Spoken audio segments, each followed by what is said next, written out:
Without further ado, the Career Management Center and the Fowler College of Business Council are proud to welcome Jeremy Scheifling from the LinkedIn guys. Jeremy and his partner, Omar Garriott, are tech product marketers who have led LinkedIn strategy for several years to colleges, students, and alumni with the goal of demystifying LinkedIn for tens of millions of college students and staff like you and I. In turn, they have helped people globally to launch and grow their careers on one of the world's largest professional networks. Jeremy is here today to talk to each of you about career navigation in the midst of the pandemic. Job seekers like you face a really challenging road ahead, but fortunately, Jeremy has some great advice for you. So Jeremy, thank you for joining us today. I turn it over to you. Wonderful. Thank you so much, Greg. And thank you to the entire career management team, from Greg and Beverly to Hema and Janie. There are lots of folks who made this session possible. So please send them a little digital love in the chat for bringing you this session today. And then thank you to yourselves. I know there's a lot going on right now, academically, professionally, a lot of swirling winds of change. And so investing this 60 or 90 minutes in really navigating your career through this crisis, I promise to make it super actionable and really help you take that next step in your career. Now, to that end, exactly as Greg said, I know a lot is going on in the world right now, but I've actually been there before, because the last time I was in school myself was the last major crisis. And I know it can feel really intimidating, whether you're a student or an alum or in grad school or undergrad, trying to figure out how do you make your way through this maze of options when everything seems so complicated all of a sudden. But what I was able to do after graduating was go to work at LinkedIn. And what I discovered there was not just how companies hire talent and find the best talent, but how they do that in both good times and bad. Because there's always opportunity out there, even when things seem a little gloom and doomy.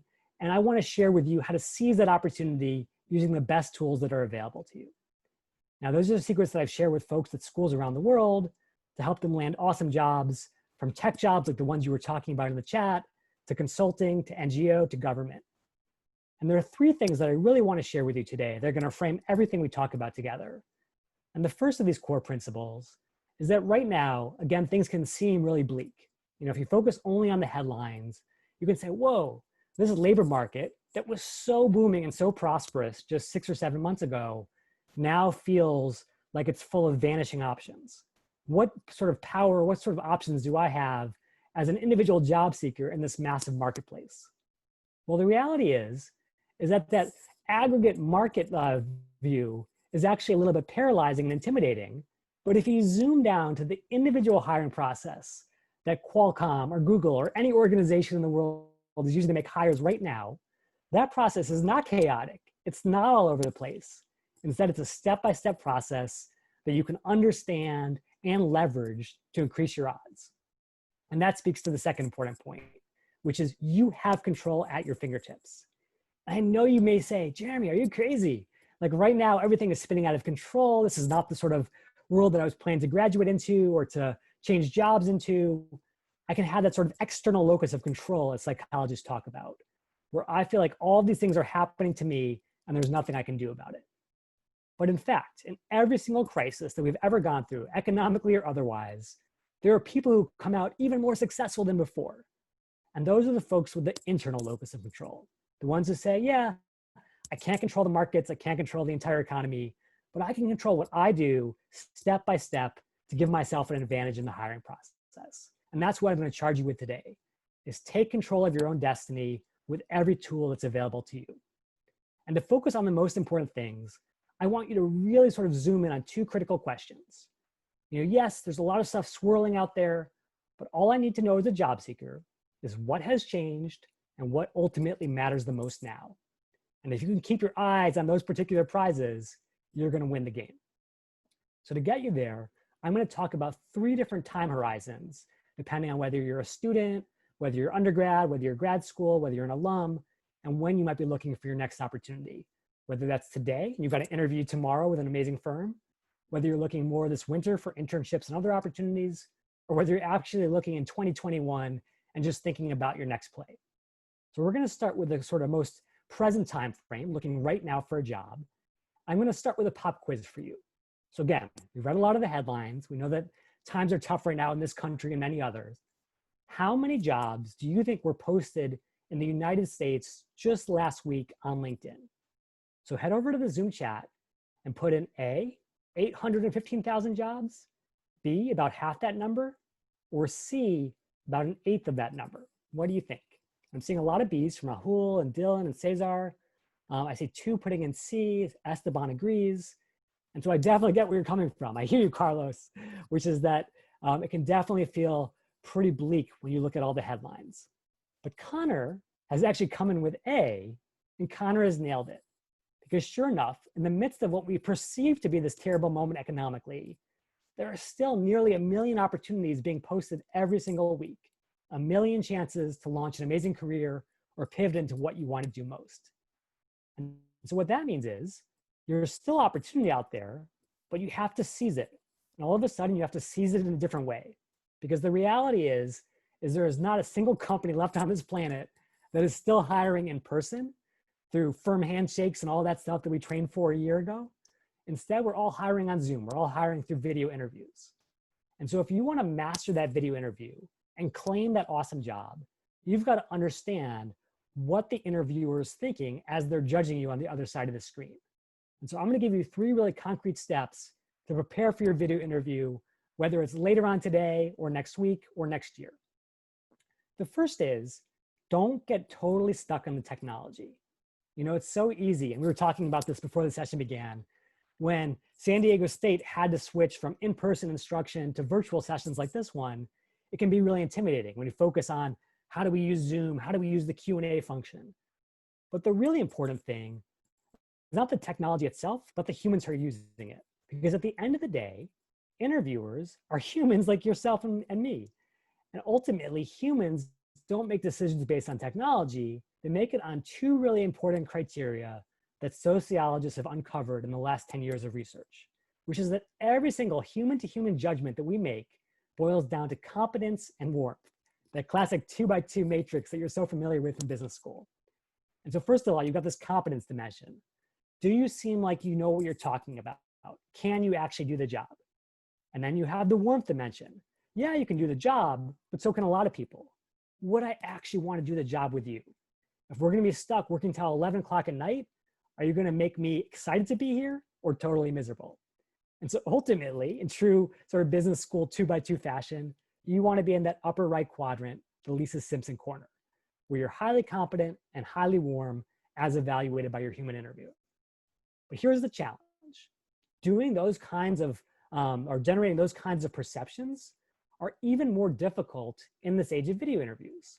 Because, you know, back in the day when you were sitting in a small room with your interviewer and you were locked in eye to eye, really getting to know them human to human, it was easy to have rapport, easy to have chemistry. Now you're just a tiny little box on the screen competing with Facebook over here and Slack over here and Gmail down here. And so what you have to do is do the same thing that actors have always done, which is said, I'm not here just to present to the folks in the first row. I'm here to present to the folks in the very last row. I'm going to project. I'm going to use extra sort of body language, extra tone and emotion in my voice to capture your attention as an audience member, even if I'm just a tiny little person on the stage. So really amp up all that stuff you would have brought to the in-person interview so that it really stands out in that little box on the screen.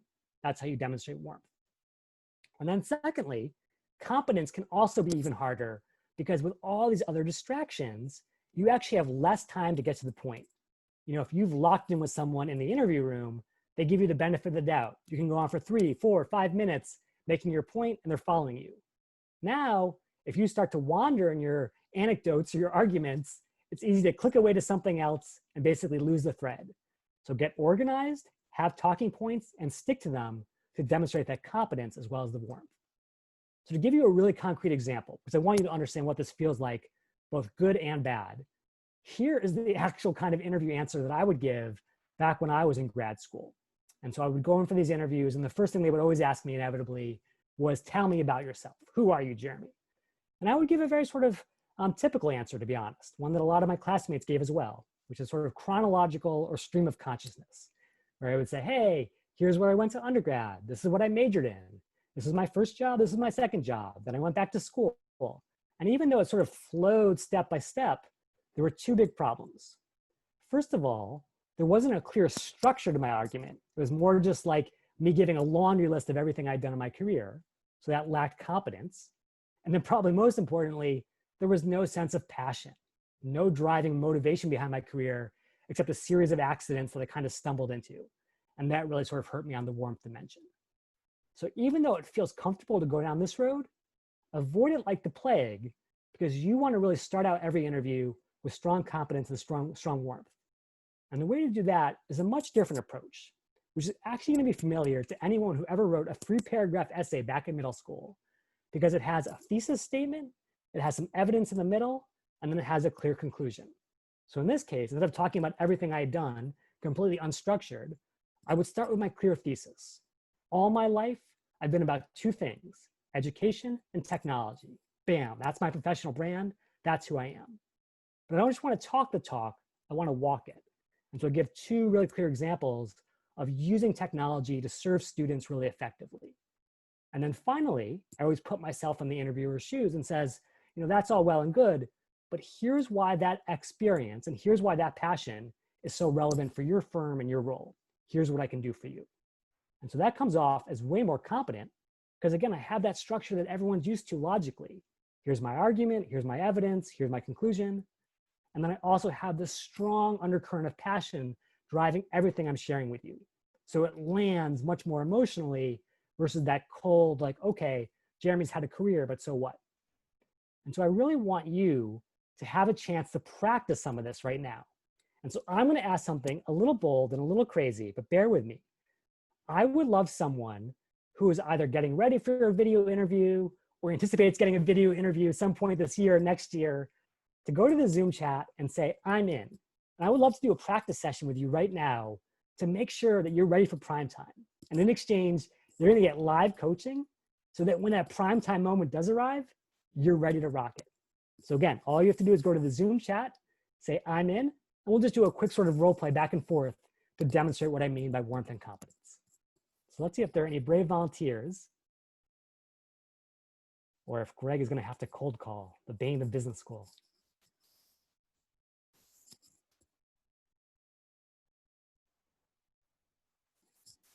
All right, Greg, I might have to put you on the spot here. Do you mind? Not at all. Let's do it. Okay. Greg, would you rather interview me or would you prefer me to interview you? Why don't I interview you since you're our expert today? I'd love to hear your answers. Yeah. So how about you ask me like a behavioral type question and I'll sort of demonstrate some of the same techniques that I just mentioned. So anything about, tell me about a time X, Y, Z. Sure. Jeremy, we're pleased to have you here today, and I'd like to see about your cultural fit with our company. First, kind of tell me about what you feel are your biggest strengths. Yeah, absolutely. So first of all, thank you so much for having me here, Greg. I'm super excited to share with you my experience. And I really like to sort of focus on strengths because that's something I've worked really hard on, especially in my first role out of school at Teach for America. One of the things that I really pride myself on is getting to understand other people in a very deep and meaningful way. So let me give you an example of that. When I was first starting out at Teach for America, I was reaching out to college students all over the country, like at San Diego State, and saying, hey, come be a teacher for your first 2 years after graduation. It's going to be great. And you know what happened? Total crickets. Absolutely no applications, no interest. And so I went back to the drawing board and I said, where am I going wrong here? I love teaching. I love education. Why doesn't everyone else? And I started talking to the students who weren't responding to my messages.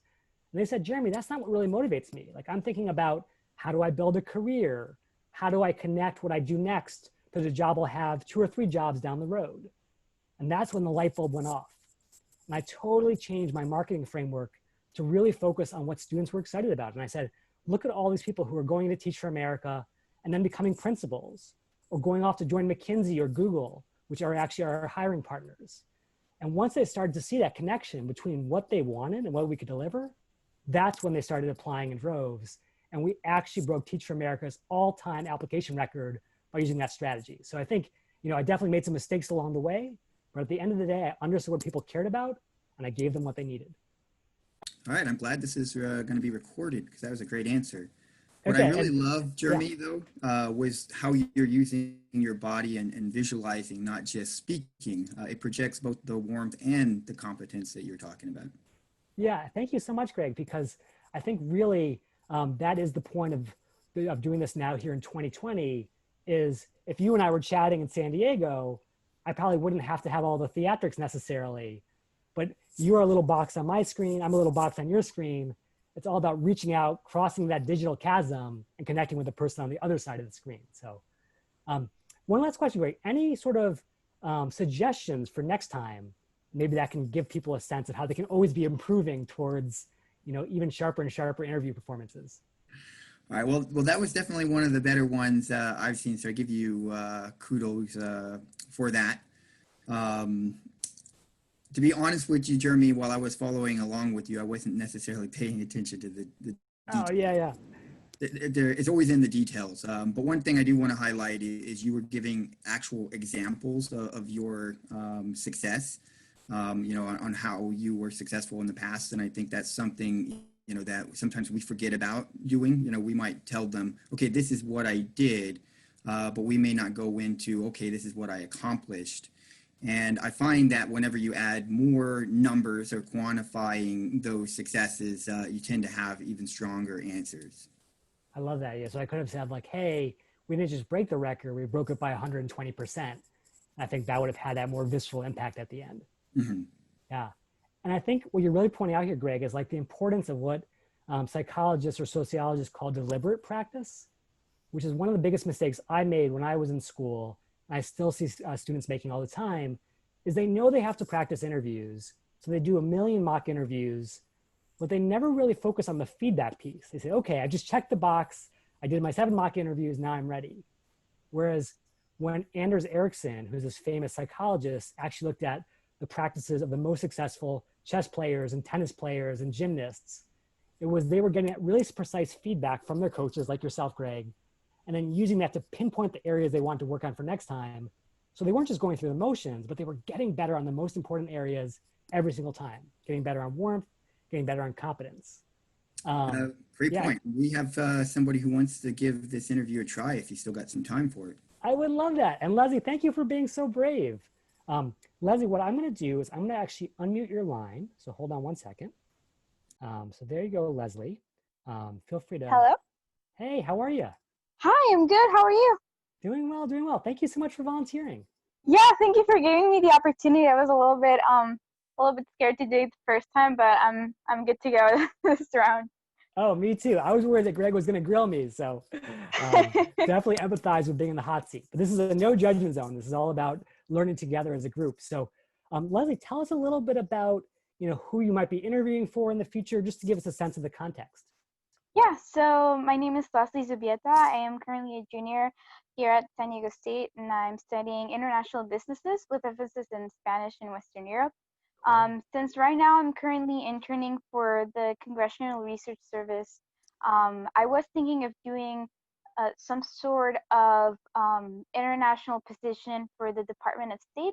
I think it kind of lines up with what I'm currently doing, but it really depends on what my focus. I ultimately decide my focus is for my senior year, but I think that's where I'm headed. Very cool. I love that. Well, I love that you have so much focus. You've clearly done your homework and exploring different careers. Let's practice like the opening of an interview for the State Department. And Mhm. again, I'll just come back to that sort of very classic question. Tell me about yourself. I know it seems like a very simple one, but there's actually some research that Google has done that about 50% of interviewers admit to making up their minds in the first 5 minutes. Yeah. And so even if it seems like, oh, just a throwaway question, it's often make or break for tons of candidates. So let's make sure you're ready for it, okay? Okay. Okay, so Leslie, thank you for making time to chat with us today.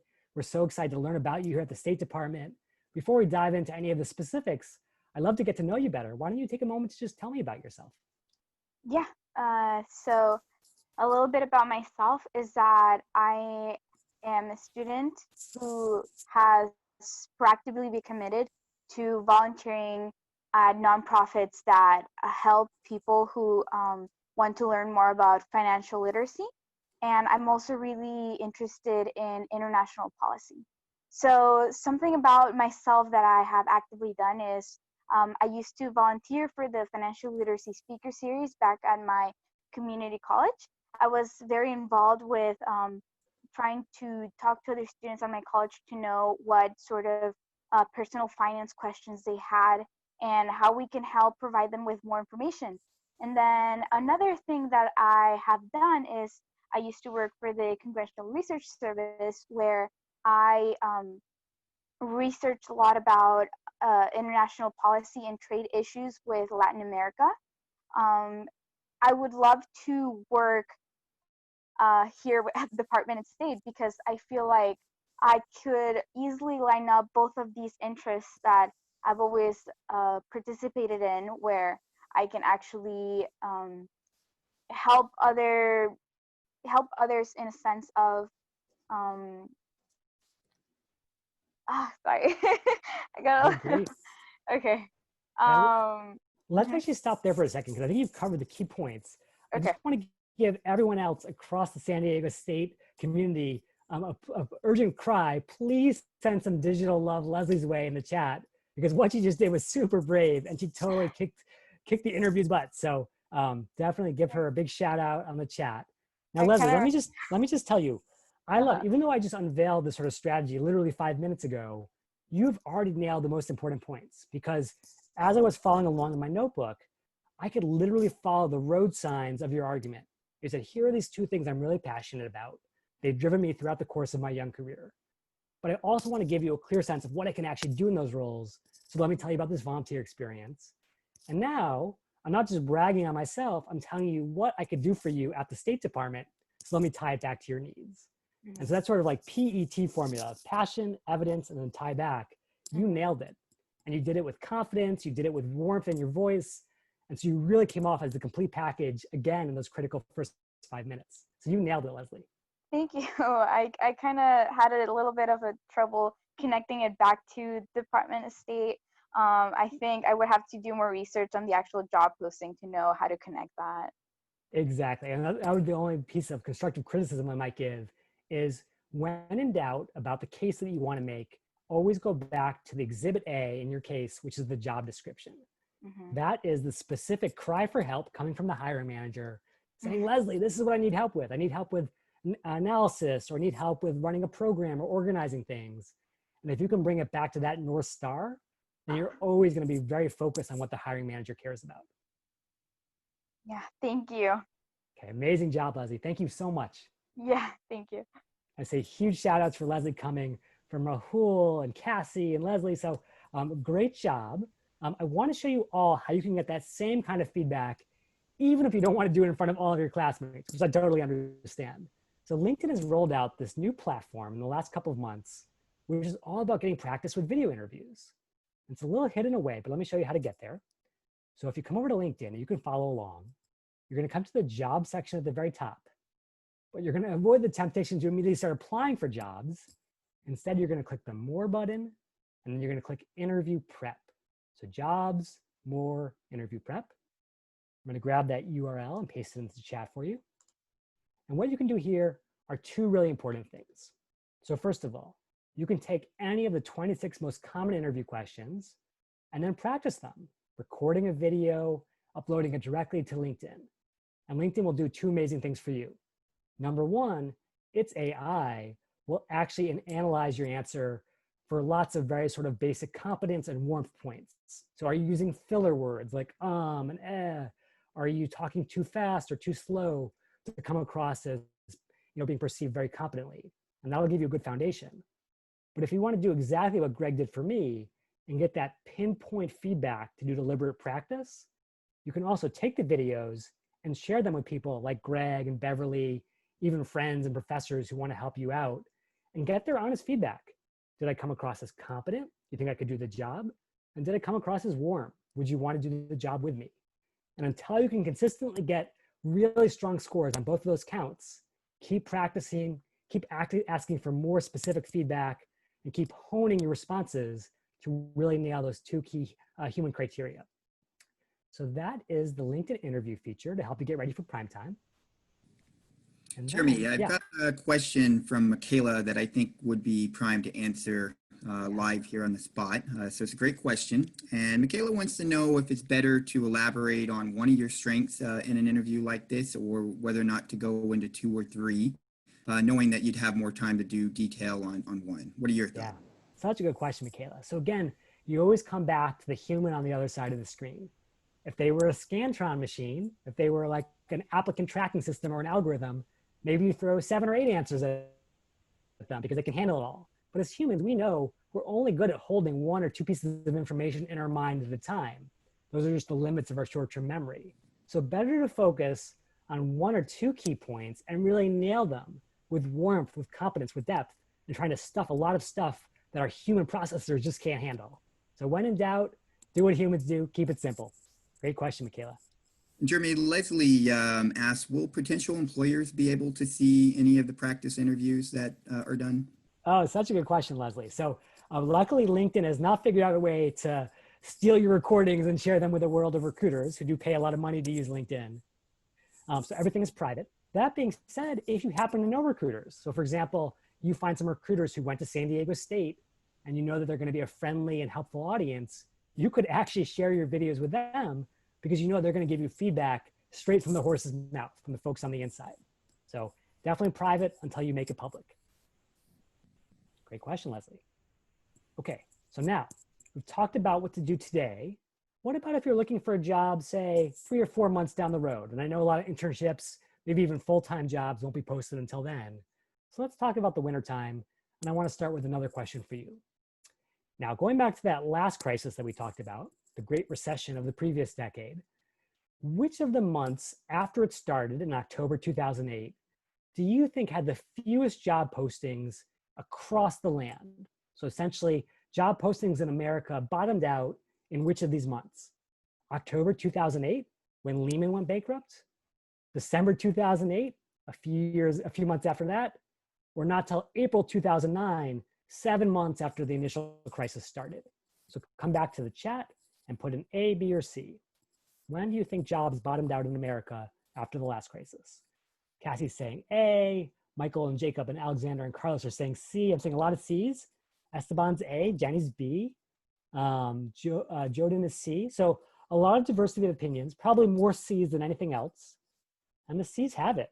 And this is sort of the interesting way that our economy is wired these days, which is yes, everything is connected, but it's connected somewhat tenuously, almost like dominoes, in the sense that the minute that Lehman went under and Bear went under, that wasn't when everything bottomed out. Instead, there was this whole cascade effect where that led to foreclosures, and foreclosures led to less money in people's pockets, and less money in people's pockets led to less consumer demand, which led to less purchasing and less jobs being hired. And so ultimately, it took about 7 months for things to really hit rock bottom after the crisis began. Now, the point that I'm making here is, obviously things are tough as it is, but it is possible, especially seeing how things go with COVID into the fall and into the wintertime, that things may get even tighter from the perspective of supply and demand.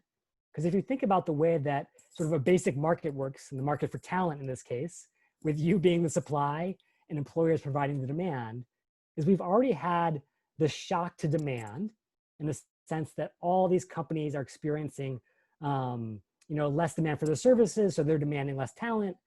And at the same time, as people are unemployed, that increases the supply. So we know that as demand goes down and supply goes up, that's going to lead to fewer opportunities, maybe more competitive opportunities. And so what you're going to really want to focus on if you're applying this fall or into the winter is not just applying, but really standing out, really saying, hey, I know it's a tough moment right now, but I'm going to work as hard as possible to be that bright bulb that shines a little bit brighter than anyone else in the applicant pool. And to help you do that, I want to give you 3, again, really actionable steps that are not based on hearsay or rumor, but are based on data. And so we'll start there. So this is my favorite chart in all of hiring because it really boils down this massive labor marketplace into a very clear arbitrage opportunity. And I know if you're in the business school, you're always thinking about arbitrage. How do I find opportunities that others have not uncovered yet? And so the arbitrage opportunity is as follows. If you start out in the second column, which is applications by source, you see that sure enough, the vast majority of applications in this country are on career sites and job boards. No surprise there.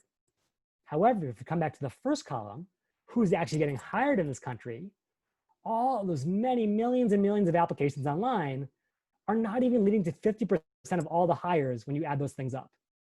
Instead, this single tiny source of 7% of people getting an employee referral is leading to the plurality, the largest number of hires of any single applicant source. And the same is true for being referred by a job agency or a headhunter. A very tiny fraction of all applicants, but a massive chunk of all the hires. And so what that should tell you is that job search success is not about just volume or applying online broadly, but instead applying smartly and specifically leveraging relationships. So you'll notice a theme in my remarks today, which is that at the end of the day, you always come back to the human recruiter. What do humans care about more than technology, more than applications? They care about people, they care about relationships. So get the right relationships that get you a better chance at a job than anyone else. Now, how do you do that? Well, the first and easiest relationship to leverage, as that data shows, is the referral. Someone on the inside who whispers sweet nothings about you into the hiring manager's ear and gets you an interview like no other strategy. And I'll show you how to do that in a second. And the other strategy, and this is even more daring, even more bold, that's what the situation calls for right now, is to say, yeah, the recruiter is important, and the recruiter is that gatekeeper to opportunity. But what if I could go past the gatekeeper? What if I could go straight to the hiring manager, the person who controls my career destiny in their fingertips? Because ultimately, while the recruiter is just a mercenary who's trying to fill this role and then move on to another role, the hiring manager bears all the consequences of a good or bad hire. A great hire makes a hiring manager's life better for years to come. You have an amazing trusted resource on your team, someone you can count on, someone who makes your life easier. Whereas if you make a bad hire, you're stuck with this person who you have to train and retrain. Maybe you have to fire them. Maybe you have to rehire for the role. No fun at all. And so the hiring manager absolutely has aligned incentives to find the best person. And if you can have a relationship with that person, you are in like Flynn. So to help you get there, what I would love to do is again have another volunteer, someone who maybe has a really selective firm they want to crack open, whether it's Qualcomm or Google or biotech or anything else. And all you have to do is go to the Zoom chat and say, I'm in, and we'll have a little bit of a step-by-step role play to get you everything you need to build those relationships to the inside. So again, come over to the Zoom chat, just like Leslie did before, say I'm in, and I'll walk you through the whole process for your benefit and the benefit of your classmates. All right, Michaela. All right, so Michaela, I'm gonna unmute you right now. Hi, Michaela. Hi, how you doing? I'm doing well, how are you? I'm doing pretty good. Thank you for volunteering. Of course. And so Michaela, I'm gonna hook you up right now with the absolute best, most data-backed strategies. But first I need a target. So tell me about an organization you would love to work for, even if it's really selective. Procter & Gamble. Ooh, I love it, okay. The big daddy of CPG, probably one of the hardest firms to break into in that whole industry, which is great. That's exactly what we want to focus on, because you could apply to P&G the same way everyone else is doing, and you would have, a moderate chance of success. But if you get that referral, or if you talk to the hiring manager on the inside, now your chances are 10x. So let's get you that advantage, okay? Okay. Okay, so first things first, let's go after the referral. And we're gonna come over here to Procter & Gamble's company page. And you can do this now on your screen for everyone watching. And put in Google or Qualcomm or whatever you're excited about. For whatever company you plug in, LinkedIn has this little link over here on the right-hand side. It's very easy to miss, but it's really powerful because it's basically a company directory that even people on the inside probably don't know about. 100,000 plus P&G employees, all searchable and filterable in a million different ways. So let's start with the first and easiest filter. Michaela, do you happen to know anyone at Procter & Gamble today?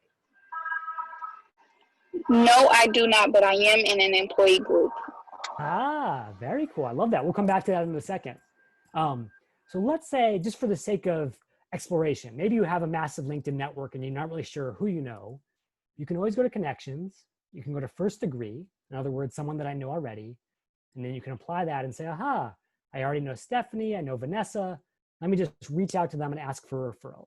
And just to explain why it's in their interest as well, referred candidates are not only more likely to get interviews, but they're more likely to be good employees who perform better than others, so they're good for the company. And because the company wants them so badly, they will often pay Stephanie or Vanessa anywhere from $1,000 to $10,000 if you get hired based on their referral. So it's one of those rare things in life, Michaela. It's a win-win-win. How does that sound?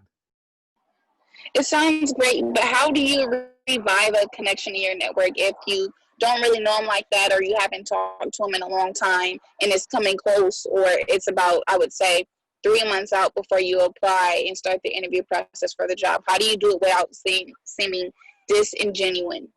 Yeah, such a good question. So obviously sooner is better because then it doesn't have to be as transactional where you're like, oh, the deadline is tomorrow. I need you to refer me right now. So let me take Stephanie, who I actually went to school with myself, but I haven't spoken to in a decade because that's a perfect example. If I was going to reach out to Stephanie, I probably would not say, hi, Stephanie, please give me a referral immediately. That would feel a little too bold. I would say, hi, Stephanie, just came across a really exciting opportunity at P&G. Any chance I could learn about your experience on the inside? And quick question for you, Michaela. Who is the focus on here? Is the focus on me pitching myself as an awesome candidate, or is the focus on Stephanie? I like it because the focus is on Stephanie, but you do make your intention clear that you are seeking a job at Procter & Gamble. So it's not a surprise when you do ask for a referral down the line. So I really like that part. That's right. And we'll talk in our next section about how to do pure exploration, where you're not even looking for referrals so much as to kick the tires on a future career. But in this case, if you want this job, again, Stephanie has aligned incentives to help you out because she's going to get a bonus if you're hired. But at the same time, she doesn't want to feel like she's just being used. And so you want to have a conversation and learn about her experience. And at the end of that, if you're like, Stephanie, it's so great to reconnect. I loved everything you shared about P&G's culture and the way it tackles marketing. I would love to follow in your footsteps. Is there any chance you could put in a referral for me? 9 times out of 10, Stephanie's going to be like, heck yeah. I want to work with awesome people. I want to get a referral bonus. Everything is in her favor to refer you. Make sense? Yes. Okay, so great question, Michaela. I'm so glad you asked that because, again, a lot of times you can say referrals, but I want to be really clear how you get them step by step. Okay, so that's your first degree, and that's the easiest. If you don't know anyone directly, where would you go next, Michaela? Who else could you look to on the inside? I would go to second, so I'd see who I know in my network who knows somebody at Procter & Gamble. I love it. Yeah, and it's such a powerful concept because it's basically exponential math working to your favor. We all may know a relatively few number of people directly, but everyone we know knows hundreds of people too. And so it just branches out where our friends of friends are actually many, many more. And sure enough, even though I only knew 11 people directly, the people that I know 576 people on the inside, including the chief brand officer. So let's say you were feeling really bold, Michaela. You want to go after Mark because if Mark snaps his finger, you're getting a job at P&G. How would you go about approaching him? Would you just send him a message or a connection request?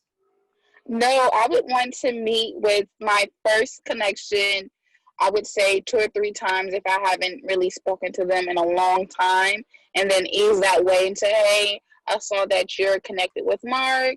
I'm really interested in speaking with him for XYZ reasons, and see if they're willing after those 2 to 3 encounters to go ahead and make an introduction. I love it. Oh, Michaela, you could be teaching this session because you've got it down. Like you understand all those sort of dynamics. And one little power move that I'll throw out for you is, again, if you're like really working quickly in the interest of time and you don't have time for 3 conversations and like, hey, I went to school with Joe, but that was a long time ago. I don't want to ask for too much. You could literally write the message to Mark and say, Joe, would you mind just forwarding this to Mark and CCing me? And that way you don't have to come up with all these glowing recommendations about me. Instead, you could spend 5 seconds and get really good karma and help me out. And that makes it easier for him to say yes. So that's second degree. So so do an email and you CC your connection, but you send it to Mark. My apologies. Yeah. So you would have to actually draft up a message. So you could say like, this is the message that I wanted to send to Mark, but I know that if I send it to him directly, he's going to say, who's Michaela? I don't even know this person. But if it comes from Joe, who's actually on Mark's team, that has a lot more social proof attached to it, as psychologists say. And so you could say, Joe, would you just mind forwarding this message to Mark on my behalf? Maybe CC me on the message. And then you don't have to write a custom message yourself. Instead, I've done all the heavy lifting. All you have to do is click forward. How does that sound? It sounds great, but you would have to write the message in the terms of Joe. So act like Joe is speaking and introducing me. So it's not weird. Because I feel like if I'm not sending it, I can't really talk in first person as Michaela. So I would have to write the email like I was Joe Right, right. introducing Michaela. And just to be clear, you would write the message as Michaela to Mark, and you're just saying, Oh, hey, as would you Michaela mind- to Mark. Yeah. Okay. So maybe you say, hi, Mark, I came across this amazing role on your brand team at Procter & Gamble. As someone who already knows Joe, I'm excited to have a chance to have a chat with you potentially. Here are some of my qualifications for the role, lined up with the job description as we were talking about in the last section. And now, again, Joe doesn't have to do all the heavy lifting because you've already made your case really easily. Okay, at first I was a little skeptical on how it would like seem coming from Joe, but Joe isn't writing it. But when you tied in, hey, I know Joe, into the email, it makes it less sketchy. Exactly. And again, there's this idea in Silicon Valley of like, you're always trying to reduce friction. If you want someone to sign up for something, you don't want to have 27 fields, you want to have 2 fields. You don't want to have 10 buttons to choose from, you want to have 1 button. So you're making it really easy for Joe to say, there's no friction here, I'm going to click forward and I'm done. So that's that. So we did first degree, we did second degree. Are there any other ways you could break into P&G and get that referral, Michaela, based on something you have in common with folks on the inside? I would see what companies they work for prior, maybe if we have any similar interest, or maybe they have something in their featured section that is similar to mine. So I'll just really vet them on their LinkedIn profile to see what they do external from their job, just to find some type of level of connection. I love that. Yeah. And that's the all filters section up here, which is basically LinkedIn's advanced search. So you come over here to all filters and you say, well, let me just start with the obvious one. Did any of these people go to Fowler? And so we'll plug that in. Let me just pull that up real quick, San Diego State. And then what we'll find is, okay, we plug that in, click apply, and voila, 31 San Diego State alumni who we could also reach out to based on the fact that we have this alma mater in common. But we could also do it the way that you were talking about. We could come in here to all filters and say, show me the people who used to work at Nestle, where I used to work. All these people used to work at Nestle. I'm going to reach out and say, as a fellow former Nestleer, I would love to talk to you about your experience. And again, we have that in common. And then watch this. Michaela, let me just say, hypothetically, you volunteer for Habitat for Humanity on the weekends. Mm-hmm. There's anyone who does the same at Procter & Gamble, and voila, almost 350 people who share that same sense of mission and those same values as you do, and you can use that as your sort of commonality. Every single one of those strategies is going to get you a whole universe of people who you can reach out to. Does that feel doable? It does. I did not know how powerful that all filter section was until you showed me. And so here's the most important question. Michaela, at what point should you stop looking for a referral at Procter & Gamble and just give up and say, you know what, I'm just going to put in an online application? Never. Yes. I have seen so many students who've come to school to transform their careers and transform their lives give up because the first search they ran didn't have any results. And they said, you know what, I'll just apply online, hope for the best. If you've got the passion and you've got the drive and you've got the talent to really rock this role, like I think you do, you owe it to yourself to keep hunting and hunting until you find someone on the inside. That's right. And so one last thing is, if you were interested in not just going to a recruiter with a referral, the way that Alex might introduce you, you also have this ability, and this is a really cool hack on LinkedIn, to now find hiring managers. So if you come to the LinkedIn search and you plug in these 2 magical words, I'm hiring, what you'll find are all these people across the LinkedIn universe who are the actual hiring manager, the person who's going to be your future boss, raising their hand and saying, you know what, I'm sick of sitting behind a recruiter and just getting random resumes and profiles. I want to find the best people myself because my next hire is that important. And so if you were to reach out to Omid or Evan or Amir or anyone else, maybe in the CPG industry, now you're talking directly to your future boss, not just a recruiter. How does that sound? That sounds beautiful. I didn't know that a lot of hiring managers make it known that obviously on LinkedIn that they're the hiring manager. Yeah, and I do think it has to do with those incentives that we talked about, which is, If you've ever had to hire anyone, you're definitely familiar with, yeah, recruiters work really hard, but they're often working on 10 jobs at a time. Maybe they're just giving me some really sort of boring resumes that don't necessarily get me excited. I want to engage with the best talent. I don't want to miss out on a future rock star for my team. So I'm going to put myself out there as well. And that way you can really make your case to the direct person that, hey, you would not only be a decent candidate, you could actually make their lives better. Okay, so Michaela, you've demonstrated how to build relationships 5 or 6 different ways with your dream firm. Thank you so much. Thank you. All right, again, more digital love, please, in the chat room for Michaela, who has totally walked us through step-by-step how to crack open even the most selective firms.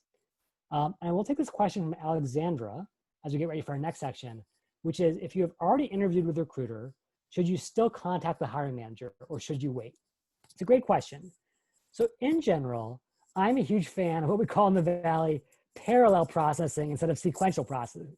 And basically what that means is you can wait step by step, where you reach out to one person for a referral and wait to hear back.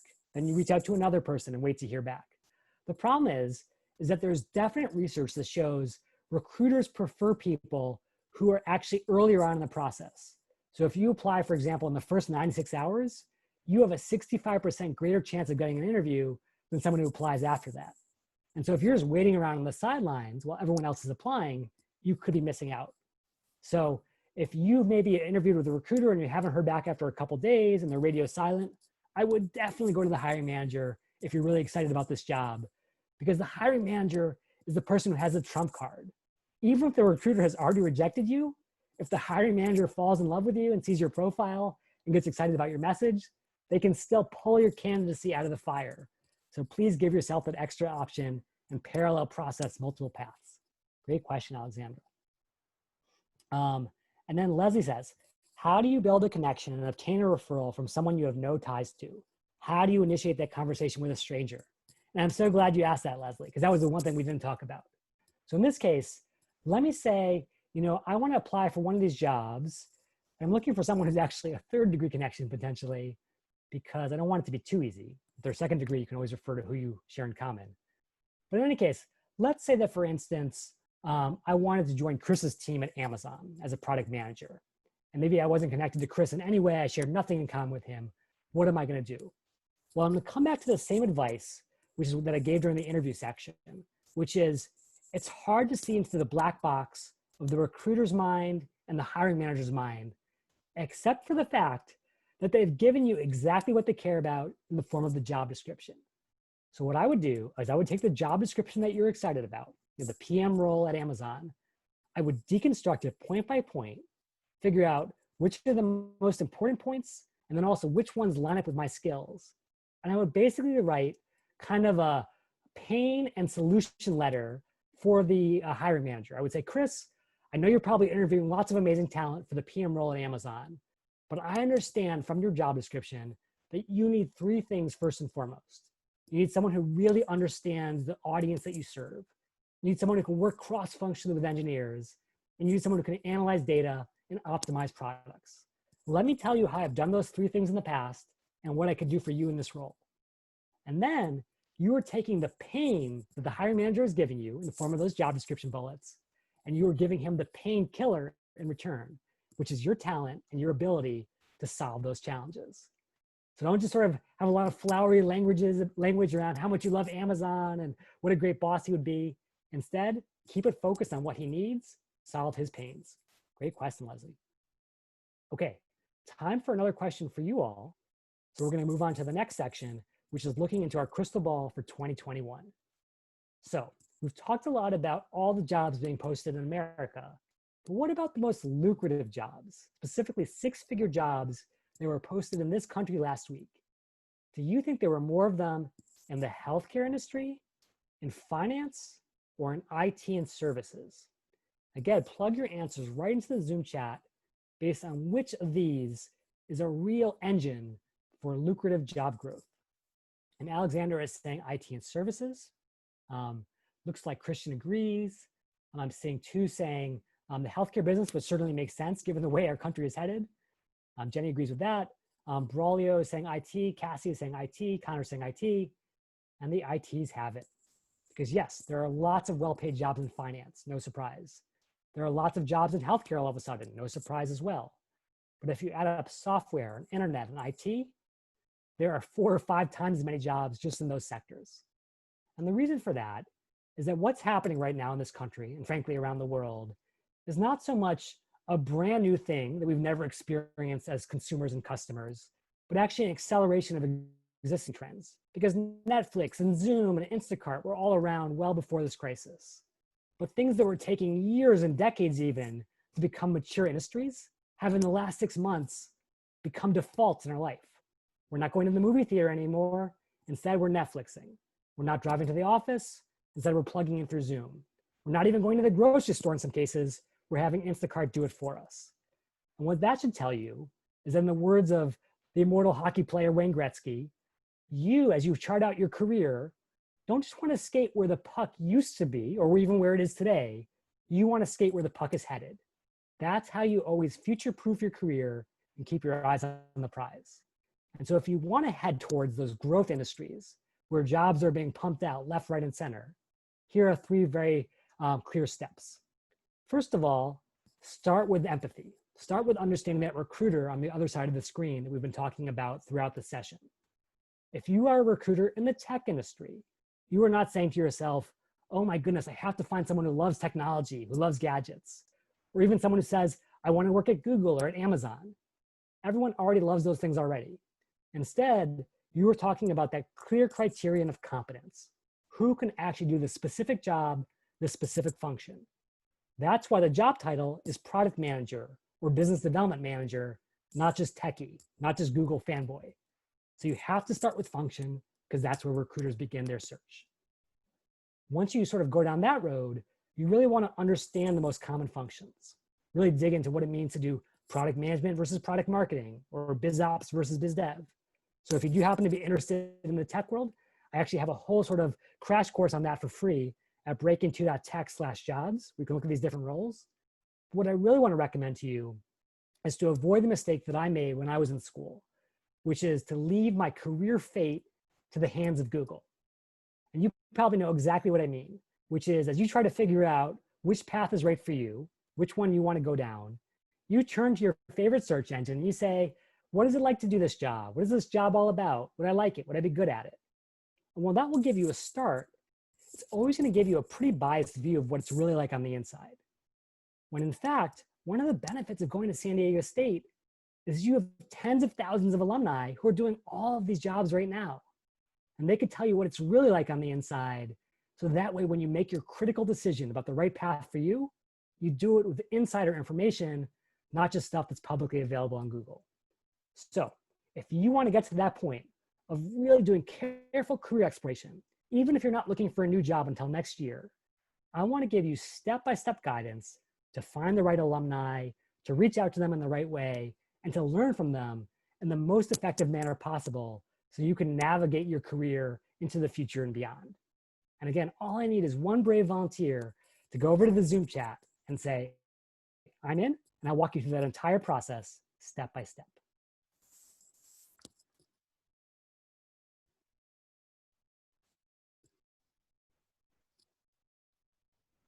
I promise this will be the last torturous role play of the session. So just one final volunteer to close us out, and I'm going to share some goodies with you coming up right next. All right, Cassie, thank you so much. You saved me from putting Greg back on the spot there. Okay, so Cassie, I've unmuted your line. Yeah, I'm happy to help. Thank you, thank you. So Cassie, tell us a little bit about yourself and what you're excited about career-wise and maybe different paths that you're considering as far as what's next for you. Yeah, so I would say my passion is about creating a sustainable future for future generations. That's why I'm double majoring in business management and sustainability. I feel like those two are so interconnected, like you said in the very beginning. So I feel like having those two as a foundation is going to be really helpful. I would say moving forward, I've already explored government work. I've explored corporate work. I've kind of been doing unpaid internships in a lot of these different fields, and I'm not totally sure where to go from here because the field is so vast. So I'm in my senior year. I'm very confused, and yeah, I don't know what to do from here. Yeah, totally get it. I was absolutely in your shoes when I was in my senior year as well. So I can promise you there will be a happy ending to your story, but I want to get I you sure hope so. get you there faster than it took me. So if we put ourselves back into the recruiter shoes, what's like one example of a specific function or job title that a recruiter might be searching for in one of those industries that might be a good fit for you? I would say sustainability director. Mm, That's been something that I've been looking into with a bunch of different companies. yeah. Of course, they all require like 10 years of experience and lots of lots of experience, but I'm trying. Yeah. Well, I love it because there's two things about that job title that are really mysterious. First of all, what is a sustainability director? It's not the kind of job that our parents had 30 years ago. Exactly. And so it's important to really do our research and understand it. And then number two, even if it's not necessarily attainable next year, talking to alumni now could plant the seeds for how you get there down the road.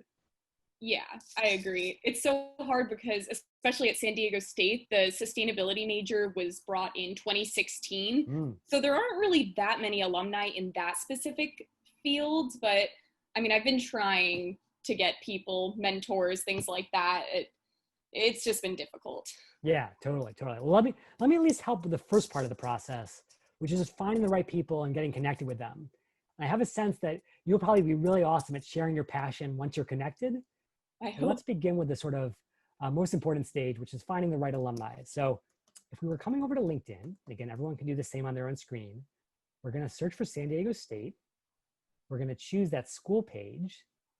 And then in true LinkedIn fashion, we're going to avoid all the obvious stuff that's not that helpful and instead focus on this little thing over here called alumni. And even though it's buried over on the left-hand side, it's super powerful because it gives you access to 250,000 San Diego State alumni careers. Again, all searchable, all filterable. So I'm going to plug that into the chat so everyone can do their own searches right now in parallel. And why don't we just start with that first thing of searching for alumni by title? How about sustainability? Yeah, let's do that. I've honestly never seen this page before, so this is already very helpful. Yeah, it's so sad to me because in some ways this is my baby. This is the thing that I worked on when I was at LinkedIn. I'm glad that it's still alive 10 years later, but it is very much buried. So I'm glad to uncover it. Okay, so sure enough, even with sustainability being a relatively new major at San Diego State, you still have 5,000 alumni who have gone to some aspect of that field all across the country. And so what you can do is you can now check out all these different jobs and organizations. Let's just start at the employer stage. Are there any organizations here, be they nonprofits, governments, for-profits, that just strike your fancy in terms of like, I wonder what sustainability folks do there? I mean, I've worked for the city of San Diego, Okay. did the government thing, never doing that again.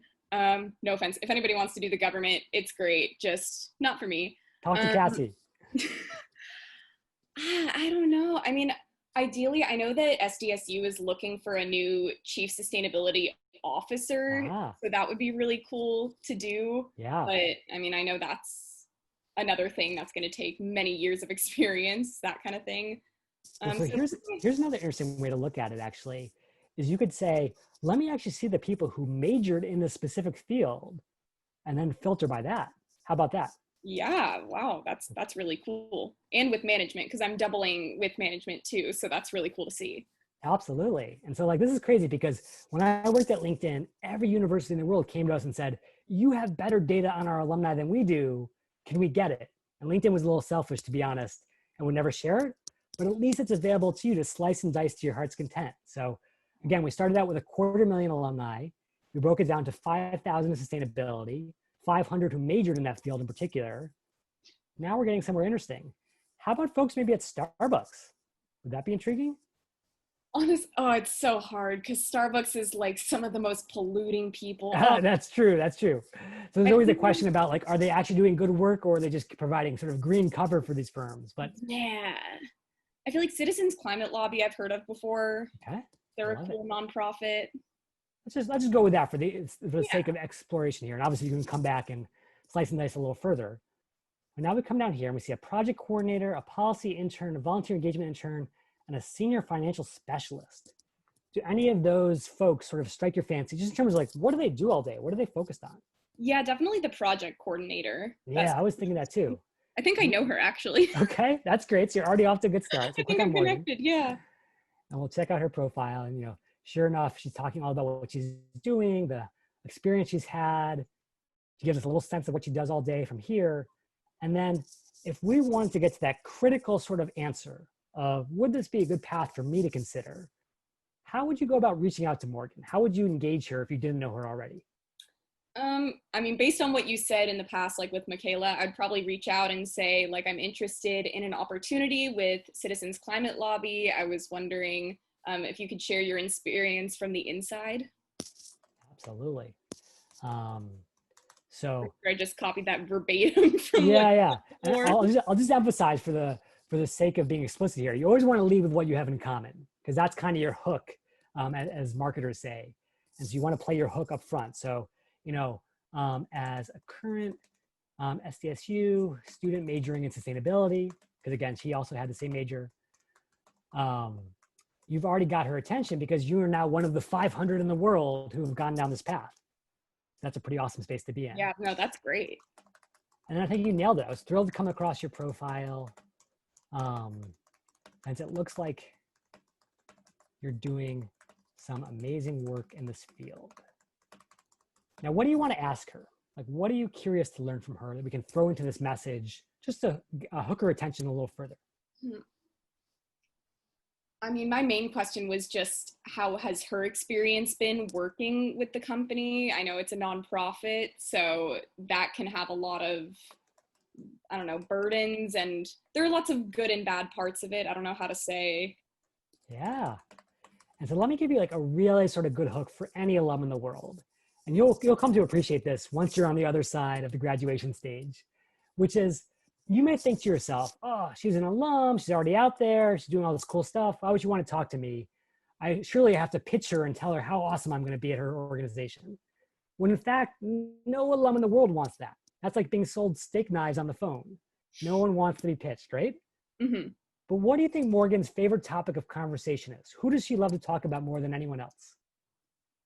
I don't know, maybe Al Gore. Maybe Al Gore, that's true, because she is in this field. But to be honest, and this is not being selfish, this is just being human, she loves to talk about herself, tell her story, right? And especially when you're an alum, I know this is going to be hard to believe, you're going to love the sort of sense of paying it forward. Saying, hey, I made all these mistakes when I was a senior. I would love for Cassie not to have to make them too. That just feels so good once you're on the other side. And so you're going to say, as someone who's at a career crossroads, I'd love to learn more about what you do, what you love, and even what drives you crazy. Because you're being honest right now, right? You're putting yourself at her mercy to be more than just a transactional contact, but to be almost a mentor in your life. And then, I don't know if you've taken a lot of marketing classes, but what does every marketing message always end with? A call to action. Call to action, CTA. And that is basically, I've got her attention with the hook. I made my case. I got her excited. Now give her something that she can respond to. And you could do the typical thing of saying, hey, any chance you can chat later today or tomorrow? And that's always going to feel a little intimidating for someone who's just getting to know you. But if you say, any chance you have even 10 minutes on Zoom next week, because we all know that this week is the week of meetings and bureaucracy and red tape, and next week is the week of infinite possibilities. It's just so much easier for her to say yes. Now you've got your foot in the door. Okay, so now, last question. Sorry to put you on the spot here, Cassie, but you are rocking this. No worries. You're on Zoom with Morgan. You only have 10 or 15 minutes of her time. What do you ask her to figure out whether you want to follow in her footsteps? I'd say, what are the biggest challenges you've had to go through to get to where you are, and what do you face on a daily basis? Like no BS kind of thing, except it's not very professional to say no BS. No, you want to cut through all the BS. You don't want to be like going through a checklist of questions robotically. You want to be like listening actively and engaging with her. And when she tells you, like, let me be honest with you, Cassie, as a project coordinator, I spend most of my time trying to fundraise for the organization. So I'm calling donors and putting together spreadsheets of donors, and that's really what I focus on. How do you process that internally? Because you are listening so carefully. Ooh, that's a good one. I feel like I would process that by saying thank you for that information. That's not everything that I previously expected, but that's why it's so great to talk to someone actually in it instead of just reading about the description, because I know they're not always completely accurate. So I'm grateful for learning about it, and that's going to help me do more research in the future about it. Exactly. Yeah. Oh, Cass, I couldn't have said it better myself, which is in some ways, finding out that your dream job is actually not your dream job is the greatest gift an alum can give. Because think about the thousands of hours you would spend hustling to get a job, hating the job, looking for a new job, that going down the wrong path entails. Versus if you can learn ahead of time in 10 minutes what you're actually heading into, you can make the detour now when it's much easier. So I know it's going to be tough to sometimes hear about things that are a little different than you expected, but get that information now while you're still in school, and then pivot to something that truly plays to your gifts where you can add tremendous value. That's all been really helpful. Thank you so much. Of course. And of course, just to be clear, you're never taking one alum's word for it. You'll talk to Morgan and you'll talk to a bunch of other folks as well, and you'll build a full portfolio of evidence, good, bad, and ugly, and then you'll make your decision, and then you'll really be on your way to an awesome career. All right, thank you, Cassie, and thank you so much to all of our volunteers for being total rock stars. Please send Cassie and the entire group a little love in the chat because they have totally rocked it today with their experiences. Now, that being said, I want to finish up with a couple of reminders and then also some goodies to get you on your way before we take some more questions. So like Greg said, please go to the Q&A right now, put in questions about anything you want to ask. LinkedIn profile, LinkedIn search algorithm, getting ready for interviewing this winner, whatever's on your mind, I'm happy to answer that now.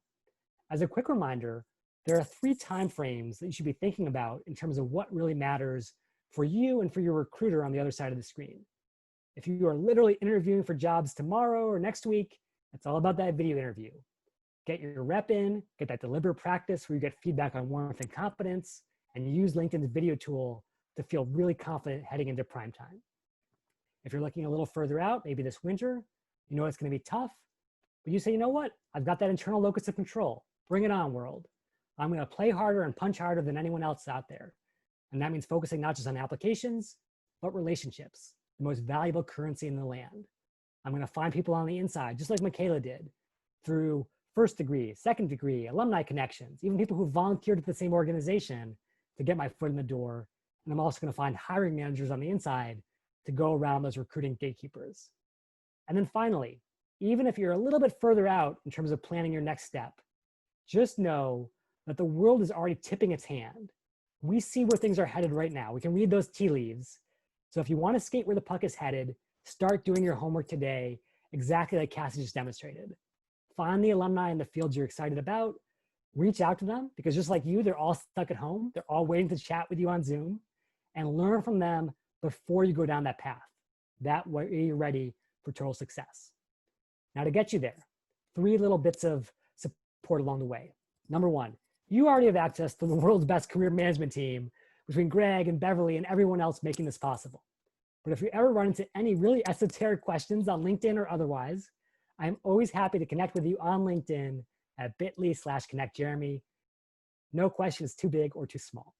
If you want to dive a little deeper into the profile, all the way from your headline down to your recommendations, I've got a free checklist on my website at linkedinguys.com that'll walk you through every single step based on the algorithm, based on the recruiter. And then third and finally, as a huge shout out to the Fowler team, they have gotten you free access to my LinkedIn course, which goes into incredible depth on all of that, screen by screen, action by action, to optimize your chances no matter how difficult the recruiting environment. That is free for you, even though it's $100 for everyone else in the world. And that's at bit.ly/LISDSU, all lowercase. And that will give you free access for being a member of this awesome community. That being said, I would love to take your questions right now. So feel free to ask them in the Q&A, and we'll just take them in the order they come in.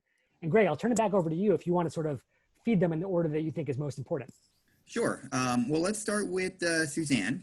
She says, do you have to purchase the LinkedIn Premium in order to access some of the functions you demonstrated today? Yeah, I'm so glad you asked that, Suzanne, because even as a Microsoft shareholder who stands to benefit from you forking over $100 a month for LinkedIn Premium, I'm still going to recommend against it. I'm going to go against my self-interest. And the reason for that is every single thing I showed you today, from using the video interview prep tools to the advanced search to the alumni tool, all 100% free.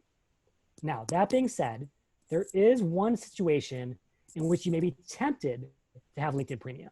And that's to get those infamous in-mails where LinkedIn says, hey, if you want to contact this person, you've got to buy LinkedIn Premium from us for the privilege. A couple workarounds there. Number one, if we want to get in touch with Morgan without sending an email, we could always go to the More button, click Connect, and add in a personalized message. You could always probably look up Morgan's information on the San Diego State Alumni Directory. Or if you need to, you can come over to a website like hunter.io, and you'll be able to figure out what her email address format is based on her company's domain name. So for example, if you wanted to find someone at linkedin.com, you would plug that domain in, and they would tell you, and this is true now, that the LinkedIn email pattern is first initial, full last name at linkedin.com. So Reid Hoffman, LinkedIn's founder, is literally rhoffman at linkedin.com. And now you're getting into his inbox without paying LinkedIn a cent. So a couple ways to work around LinkedIn Premium. I do not recommend it. Now, Greg, are there other questions that you're hearing quite often from students when it comes to LinkedIn or navigating this crisis? Yeah, I think one question when I even talk with students about how to network and especially leveraging LinkedIn is it can be a little daunting or intimidating when we start, okay, now I have to reach out to employees. What's the magic number? How many do I need to reach out to? So what are your suggestions for both organizing and goal setting in this process? Yeah, such a good question, because I do think the people who are most effective at job searching are not necessarily the best candidates or the ones who would be the best, at actually performing the given job task. They're the most organized. They have the best systems for making sure they stay motivated, even in the face of initial rejection. And so going back to the question about, for example, should you wait to hear back from the recruiter until you reach out to anyone else at the firm?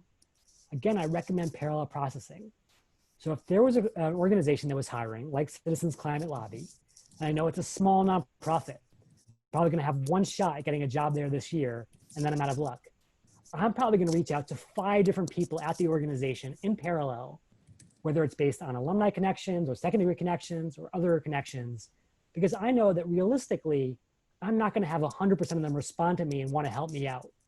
And that way, I've basically de-risked my portfolio. The same way if you're, a mutual fund manager, you don't put all of your eggs in a single basket. You never put all of your eggs in a single connection or a single alum's hands. And so make sure that you definitely reach out to at least 5 folks for any organization you're super excited about.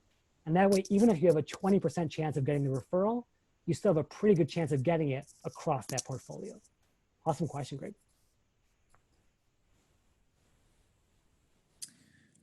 Why don't I propose another question while we're waiting to see if our students have something.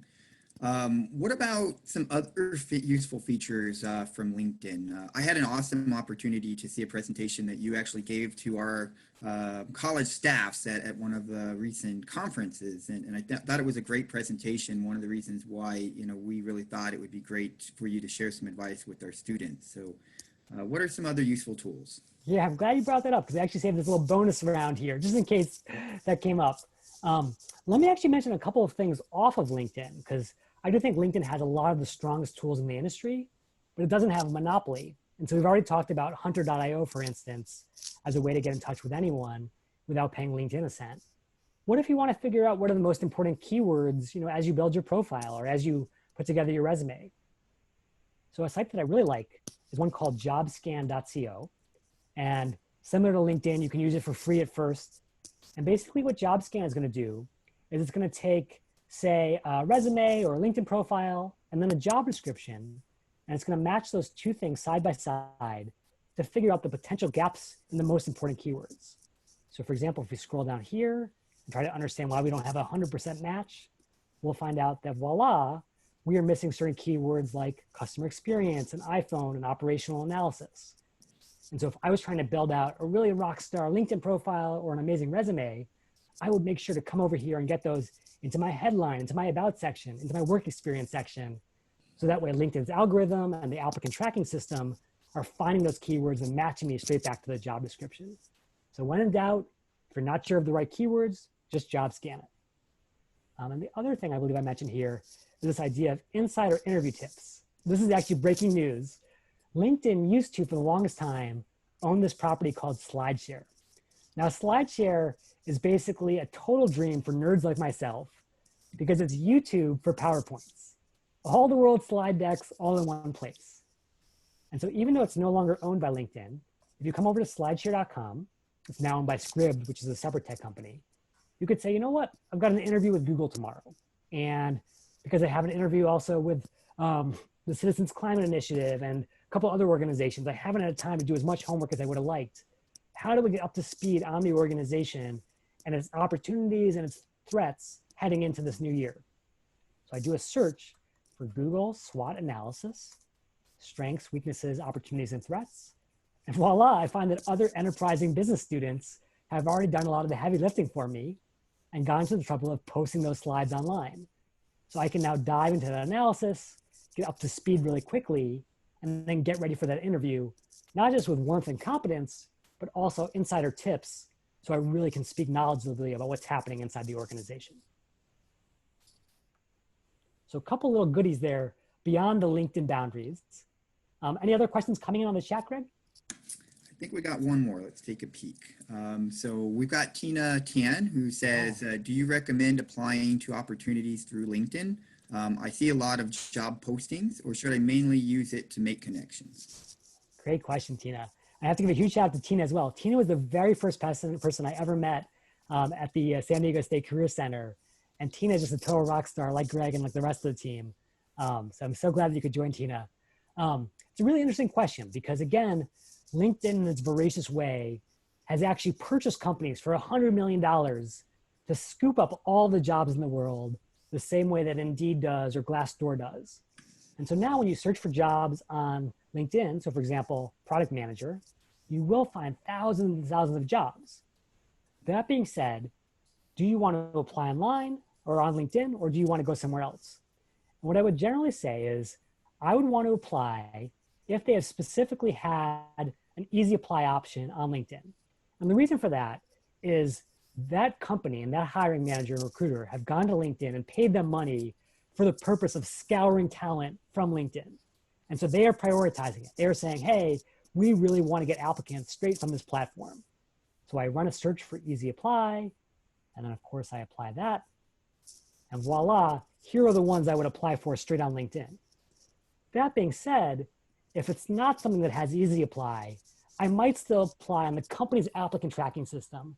And this speaks to sort of the arcane way that everything is plugged together plumbing wise, which is I have seen on the inside that applicant tracking systems will sometimes de-emphasize or not even pull in real time applications from third-party platforms like LinkedIn.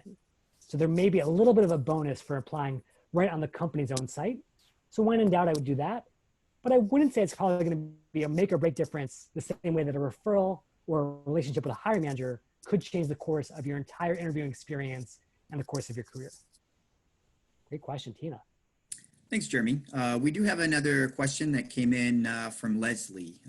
She knows that sometimes job applicants or job descriptions ask for a lot of experience on their resume. So she wants to know what you would recommend for students who do feel like they're prepared and capable of doing the job, but they don't necessarily meet the description on paper. Yeah, so to sort of leverage two different things here, there is a really great site that is no longer in business, unfortunately, but when it was, it had done some analysis of tens of thousands of applications and hiring outcomes. And it said that the sweet spot for getting the most consideration from a recruiter was actually not to have 100% of the qualifications.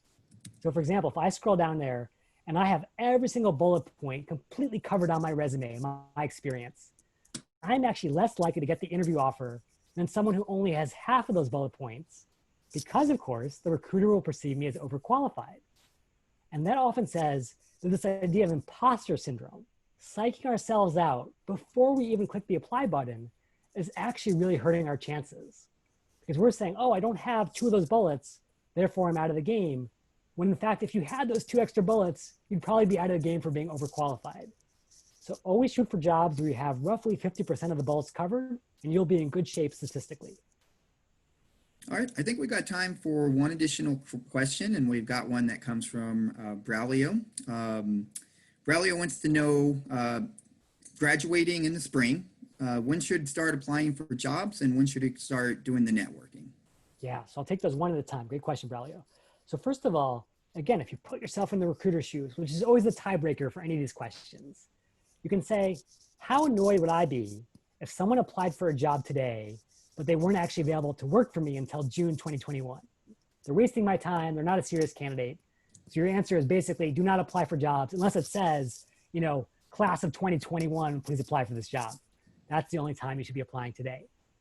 That being said, to go back to Michaela's point, this was a great point that Michaela made, is if you go to an alum or any kind of insider the day before the application is due and say, hey, give me a referral, that can feel really off-putting no matter how much they like you, because you took a really nice warm relationship and you made it cold and you made it transactional.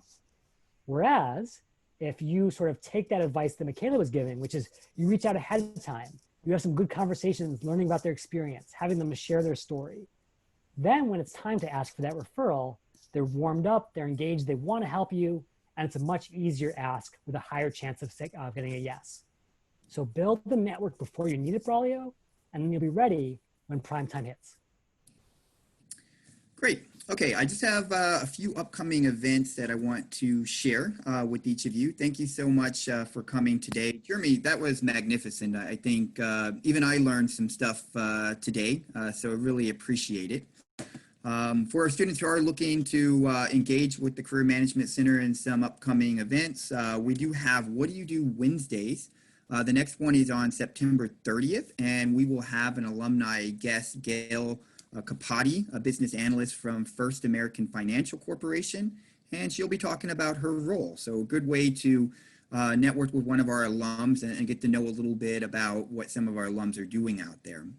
We also have the Empower Half Hour, and the next one of those is coming up on October 2nd. That'll be at 10 a.m. and our CMC team will be discussing the topic of internship search. For both of those opportunities, please apply on Handshake. If you haven't already seen it, we do have a survey in the chat. Please complete that. It helps us know that we are doing a great job of presenting things that are relevant and meaningful to you. Jeremy, do you have anything that you want to close on with? Yeah, I'll just close on that same note that I opened with, Greg, which is, I know times are tough right now. I know the road ahead feels long and daunting, but know that there's opportunity out there. And between the career management team, your classmates, your alumni, you have the resources you need to access it. So go out there and get it. And I wish you tremendous success. Okay, thanks again, Jeremy. And thank you so much to our team at the Career Management Center, to our team at the Fowler College of Business, Hima De Leon and Janie Jennings for helping put this on today. Everybody have a wonderful rest of your week and good luck at the job search. Don't hesitate to reach out to me or my colleagues because we're here to help you. Good luck all.